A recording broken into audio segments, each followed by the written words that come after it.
مقامات تاجیکستان اعلام کردند که در جریان مناقشه‌های مسلحانه روزهای 14 و 17 سپتامبر در مرز تاجیکستان و قرقیزستان 41 نفر کشته شدند. صادق امامی، معاون وزیر کارهای خارجه تاجیکستان، روز 19 سپتامبر سال 2022 در یک بریفینگ با حضور نمایندگان کورپوس‌های دیپلماتی در دوشنبه اعلام کرد که در جریان مناقشه روزهای 14 و 17 سپتامبر در مرز تاجیکستان و قرقیزستان از طرف تاجیکستان 41 نفر کشته شدند.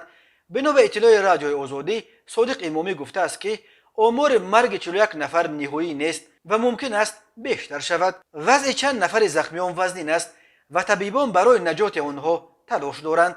افزوده است معاون وزیر کارهای خارجه. این بار اول است که مقامات تاجیکستان آمار کشته شده های مناقشه اخیر را در مرز با قرقیزستان رسما اعلام کردند.